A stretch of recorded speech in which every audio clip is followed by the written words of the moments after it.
Welcome to Real Talk with Reginald D. I'm your host, Reginald D. On today's episode, I have Sydney Bennett. Sydney is an author, and her new book, Fearfully and Wonderfully Broken, releases on April 28th, 2026. Welcome to the show, Sydney. Thank you so much for having me. Thank you. Thank you for taking the time out to be on the show with me. So, Sydney, can you tell us a little bit about your childhood and where you grew up? Yes. So my family, I'm actually Portuguese Hawaiian. My parents and generations of our family were born and raised on Hawaii. So that's where I was born, on the island of Oahu. And I lived there for my early childhood years. And then my siblings and I were the first generation on the mainland. So we moved when I was about 6 or 7, and I grew up mostly in Western Washington. And then I moved to Idaho when I started college, and that's where I still live today. Okay. So, Sydney, I read something about you, and I want to talk about this a little bit. So, 2 weeks after your honeymoon, your entire life changed. Yeah. Can you take us back to the moment you realized something was seriously wrong? Yes. So if we backed up any more before that, for about a year before we got married, I had unexplained chronic pain. And it was getting worse and worse. It continued spreading throughout my body. And we had a number of tests done, but no one could figure out what was going on. I had no real diagnosis. So we got married knowing that there was something medical happening that was causing pain. We had no idea that it was neurological. And we didn't know what was going to come in the next couple weeks. So 2 weeks after a honeymoon, like you said, we were driving back from a date night, and my hands became paralyzed in the car. And that was the first sign that we recognized maybe this is something neurological. So we rushed to the emergency room, but at the time, my husband was stationed in Junction City, Kansas. So not a lot of great medical testing that they can do out there. And they ended up sending me back home with my hands still paralyzed. They said, we just don't know what's going on. So in the 2 weeks that followed that, I lost many bodily functions. So the ability to walk, ability to speak, sense of taste, sense of touch. I would have periods of paralysis where I wasn't able to move any part of my body, intense chronic pain, and started having seizures and hallucinations. And we went back to the emergency room several times because I wasn't on the military insurance yet. And then eventually he said, we don't know what's causing this, but you're probably dying from some sort of rapidly degenerating brain condition. So don't come back here. He told us to not come back to the ER. So it took about a month after that visit before I received the diagnosis from a neurologist of functional neurological disorder. And thankfully, we found out that I wasn't dying, but it was a truly life-changing illness. And it's something that I'm still living with today. So it basically means that my brain doesn't communicate properly with my central nervous system. And because your brain and central nervous system control everything in your body, it can really cause a large number of symptoms. And 3 months after I received that diagnosis, my husband was deployed overseas. So that first year of disability and year of marriage was kind of spent trying to figure out how I was going to live with this on my own. Yeah, and I know that was tough. I mean, it had to be tough. Not only being newly married, and then this happened, and then your husband goes overseas. It's like, wow, I got to figure this out. That's really tough. So let me ask you, and it's kind of hard to explain to a lot of people because, a lot of people have an episode or a sickness or something, and then they recover. But when you find out you were diagnosed with this one situation, what was the hardest thing to grieve? Was it the loss of your health or the life you thought you were going to have? That's a really good question. Looking back now when I tell that story, I say, thankfully, we found out that it wasn't a terminal diagnosis. At the time, I actually sunk deeper into depression after I received that news because I felt like I was dying. Like when the ER doctor told me I was probably dying, I felt no surprise inside. I thought I knew I was dying as well. I was losing a new bodily function every single day. I was completely bedridden and in enormous amounts of pain.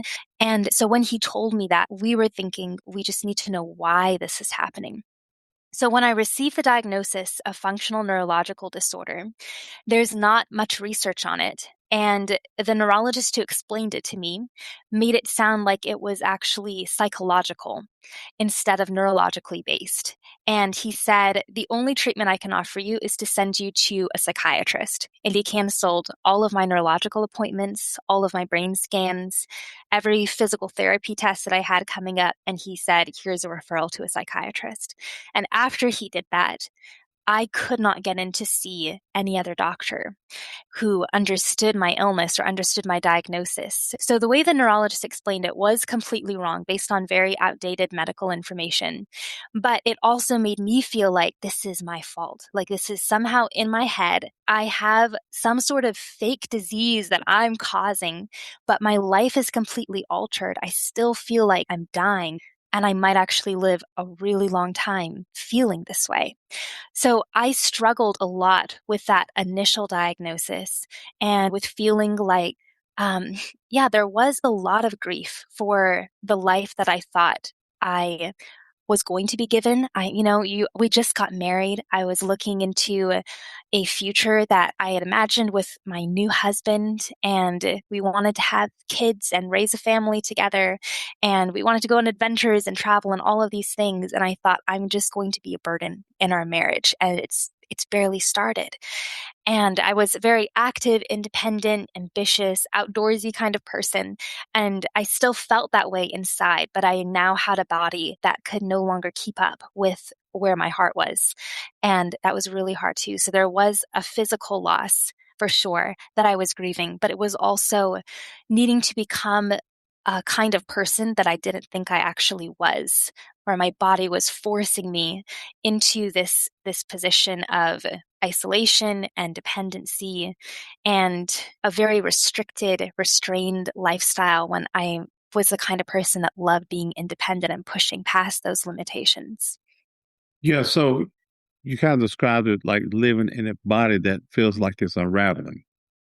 Mm-hmm. And that's a hard thing to do, and people deal with that. So what does that actually feel like day to day? Because, people a lot of times in life, they deal with week to week, month to month, year to year. It depends on what they got going on. But day to day things like that, what does that actually feel like dealing with it day in and day out?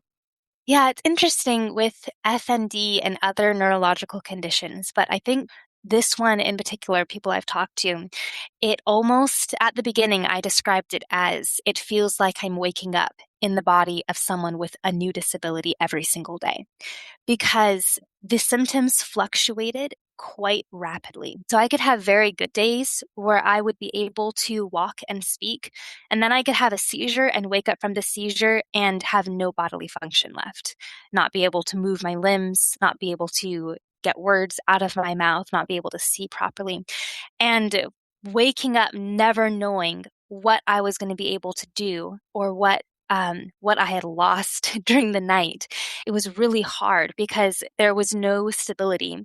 So it wasn't as if, there was a turning point and something happened and then now this is what my life looks like. It was losing the same things over and over. And I remember one day in particular, I really struggled with after my seizures, needing to learn how to speak again. And my husband, he would pull out a book and he was so patient. He would have me repeat after him all of the letter sounds and I would try to get my brain to say the right words again. And then we would start moving through these books like very, very slowly. And the words were so hard for me to say. And none of the sounds that came out of my mouth during those times sounded at all human. It was just all floundering and so much stuttering, a lot of slurring. And slowly my sense of being able to speak would be able to come back.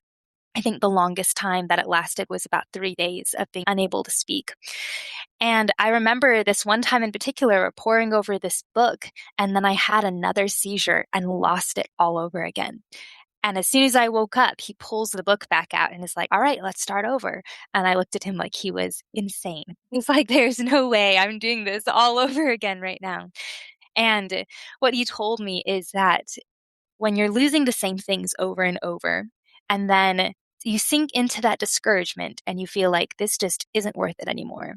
You're actually rejecting something that God is offering to you again.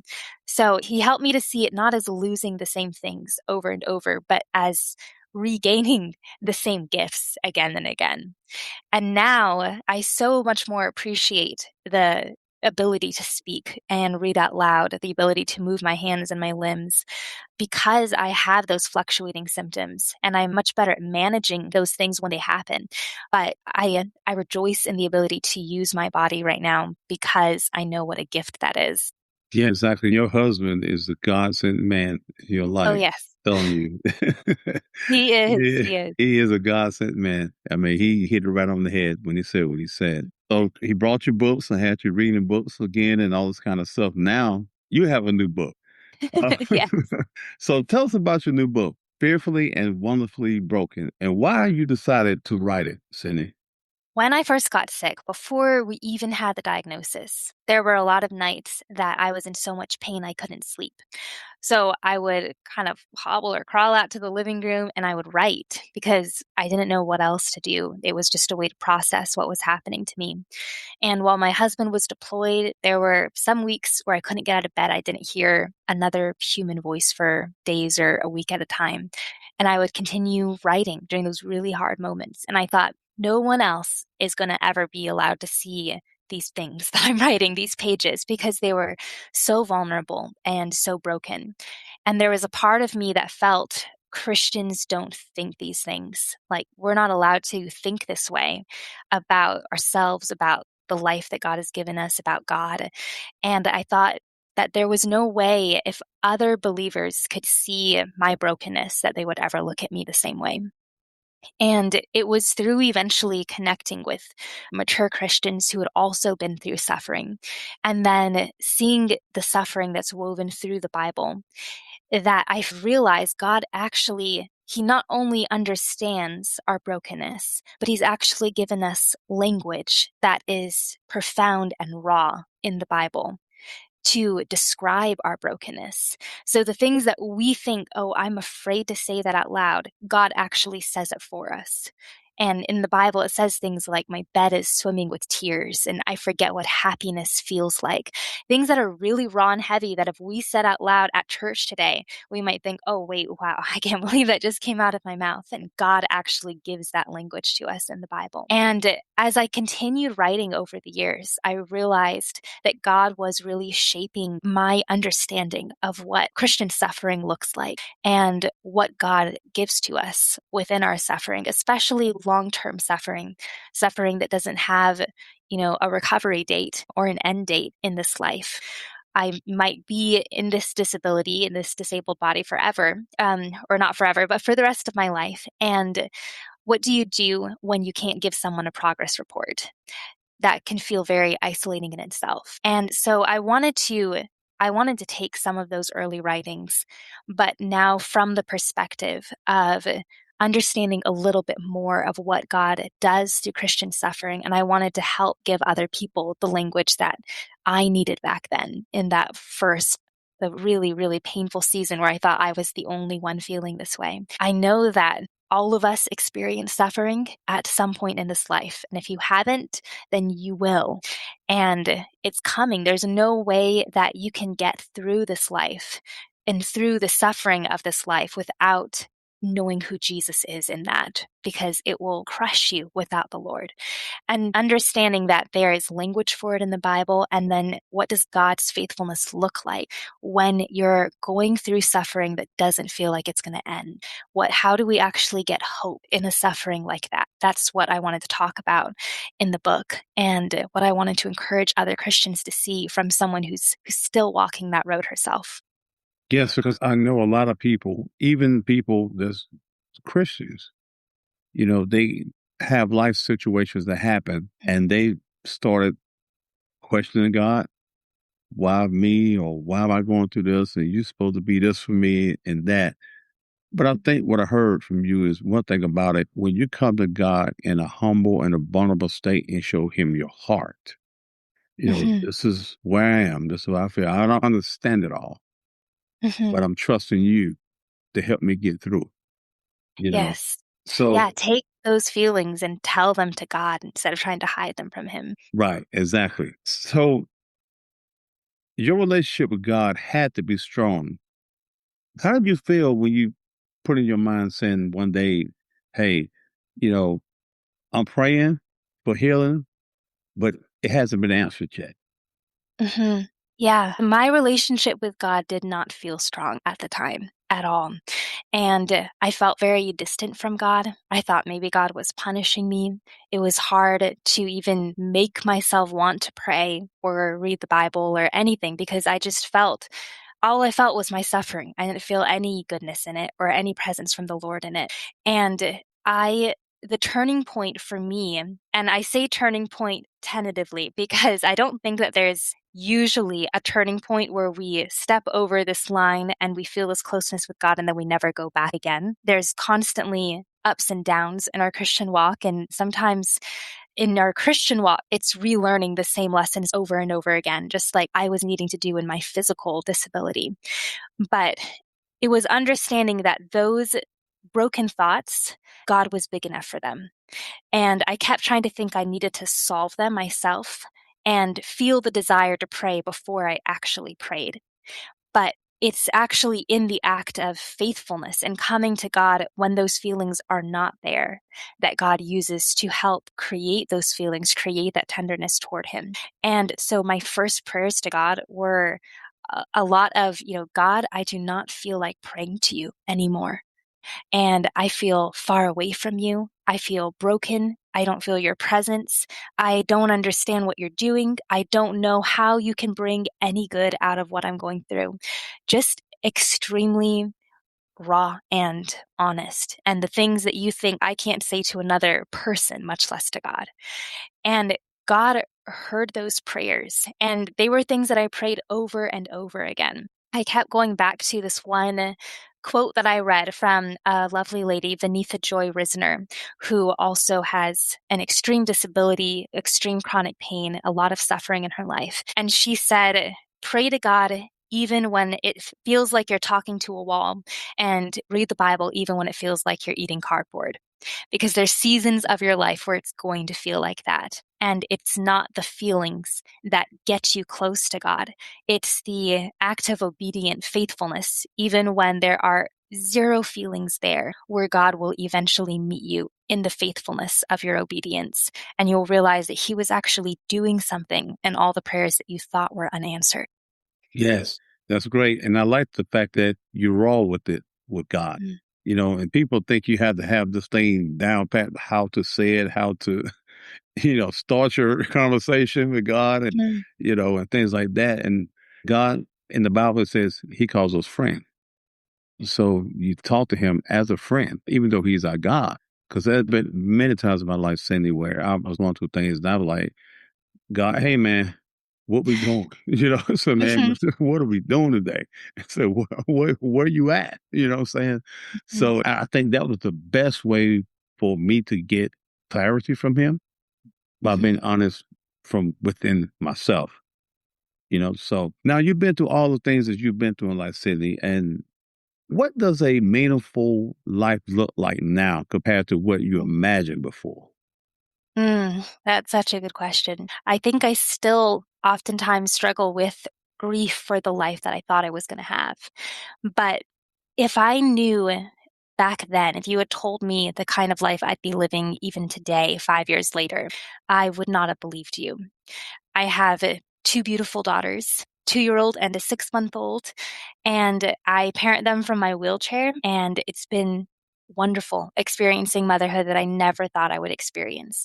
Now, when my husband does military trips, I'm able to manage my symptoms. I am joyful. I'm confident. I feel the presence of God. I feel close to Him. I'm raising my daughters to be close to Him. And I think that when I look at my further understanding of what my future will be, a lot of what I think of is experiencing deep contentment in wherever God places me. And I think that contentment has to be grounded in an understanding that God is truly good and that He gives good gifts to His children. And even in the times where I lose, last night I put my baby to bed and my hand was paralyzed again and I couldn't move it the whole time. But even in those times where I'm losing another bodily function again, understanding that God is going to give this back to me, whether it's in this life or in the next life, he's going to give this back to me. And the Lord promises that this future redemption that we are heading toward in Christ is so powerful that it actually works backward in time. And it makes the pain that feels meaningless right now, it actually gives it meaning and it gives it purpose, even if we can't understand it. And I think that the whole Christian walk is actually learning dependence, which is kind of counterintuitive to how we feel a lot of the time. Like in even raising our kids as a mom now, like there's a way that I'm teaching them independence and I'm teaching them to not have to rely on me like they are now as little kids. And a lot of times as adults, we feel like we're still trying to reach that place of independence, whether it's from moving away from, our family, moving out of the home or in our job security, things like that. But the entire Christian life in a different way is learning dependence on the Lord. And I think that that is true for anyone, whether you have a disability or not. But a disability is a unique gift because it forces you to actually be dependent in a way that you might not have understood before. It forces you to realize the dependency that was already rooted deep inside you and the need for the Lord that was already there when you didn't see it. And when I look at a full life now, it's a life of dependency on the Lord, on his goodness, on his faithfulness. And that means that if your hope is bigger than this world, then you can actually cope with the things that will happen in this world because there's a better promise coming. And maybe my full, beautiful life isn't ever going to be realized in this lifetime, but I know that one day I will receive a fullness that I can't even imagine right now, that no one in this world can imagine. So I don't know what the future holds for me. I hope that it's more of this, more stability and being able to manage my symptoms well and raising my kids and having a beautiful family. But who knows what's going to happen? And that thought doesn't scare me anymore because I know that God is good and I know that he writes good stories. Absolutely, Cindy. You're so powerful. You are so powerful. So, what would you say to someone who feels forgotten by God in their suffering? Because I know you've been down that road, you thought about it, and I think it's very critical for the audience because I'm pretty sure that people are dealing with things. So, what would you say was to someone who feels forgotten by God in their suffering? Mm-hmm. If you feel forgotten by God, you need to tell him. And it's really hard to pray when you feel like maybe God's not listening. But if you're feeling abandoned by God, your first prayer can be, Lord, I feel like you've forgotten me. I have one dear friend who ministered to me during my husband's deployment. She said that there was one time that she prayed, Lord, I feel like you hate me. Like there's a sense of honesty that you can get with God because he's big enough for your suffering. He's big enough for your anger and your despair. And if you feel forgotten by God, that is the first step. You need to tell God that you feel forgotten by him. And the Bible talks about reminding the Lord of the promises he gives us. And in scripture, there are so many promises that we all know. God says, I will never leave you or forsake you. Or, you will mount up on wings like eagles and you'll walk and not be weary and run and not be faint. And there's many times where we read those promises and we feel like, I am not receiving this promise, Lord.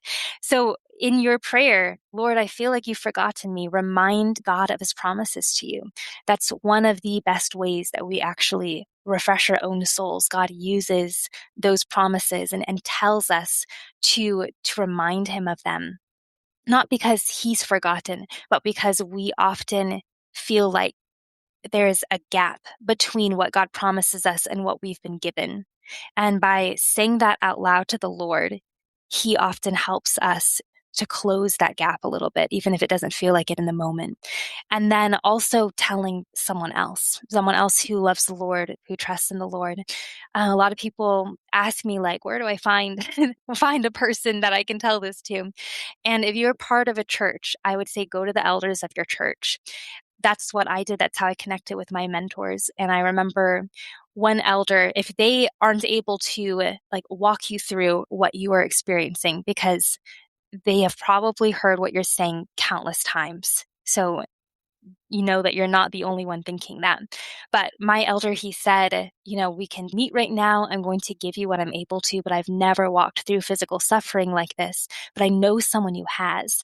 And because your elders are receiving, they're giving counseling and support to so many different members in the church, there is a good possibility that they could also connect you with someone else that you may not even know has walked through a period of suffering like this, and connect you with them. And then there's a vulnerability that you can express with that person before the Lord. And you can actually say those things to another Christian who you know you can trust and who will understand it because they've been there too. Yes, absolutely.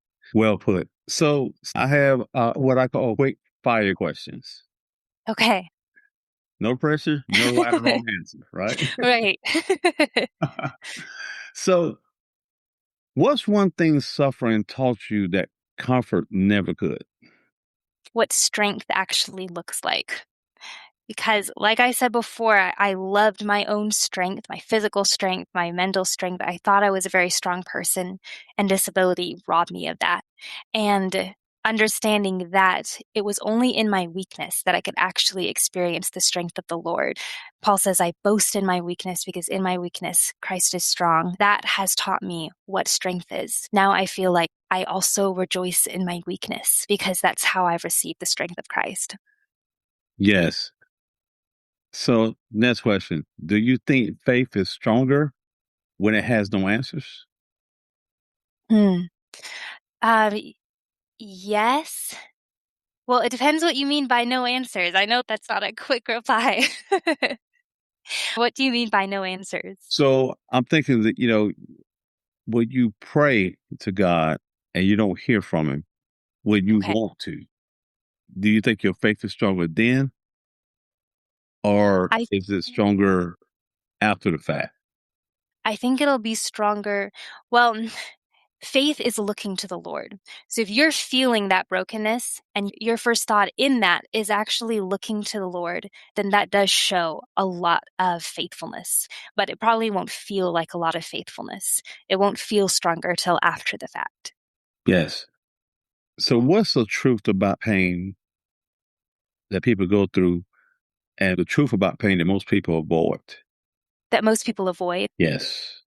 that some pain isn't fixable. Everyone wants to fix someone else's pain, and it's really uncomfortable when you can't. And learning how to sit in that discomfort with someone and knowing that you can't do anything about it, but you both know God and you can go to God Okay.